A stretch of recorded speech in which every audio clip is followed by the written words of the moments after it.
Les États-Unis tremblent encore sous l'impact des politiques douanières de Trump et Hollywood en paye le prix fort. Dans le même temps, la réduction des importations de films américains en Chine, qui est aujourd'hui une mesure de rétorsion, déclenche une onde de choc dans l'industrie du divertissement. Premier effet domino, les géants du cinéma suffoquent. Warner Bros. A perdu 6,6 milliards de dollars en 3 semaines et Paramount 10% de sa valeur en 2 semaines. Un producteur hollywoodien a résumé, il a dit, je cite, « C'est la fin d'une époque, celle où Hollywood dialoguait avec le monde ». Deuxième crise, les coûts explosent. Les décors, l'acier ou encore de la peinture dépendent à 30 à 40% des matériaux importés, désormais surtaxés.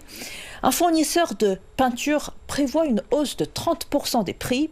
Et résultat, les studios réduisent les tournages. À Los Angeles, le taux d'occupation des plateaux est tombé à 63%, au plus bas depuis 10 ans.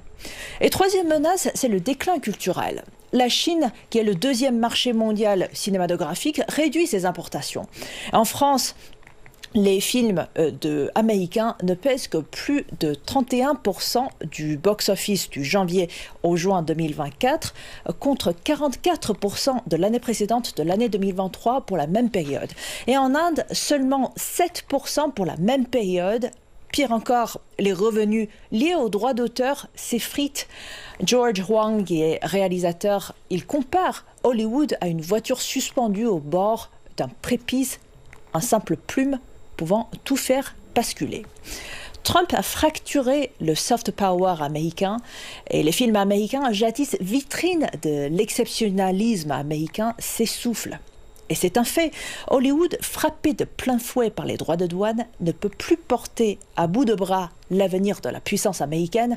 Et pourtant, dans une certaine mesure, quand Hollywood cesse d'être le centre narratif du monde, chacun pourra devenir un conteur d'histoire.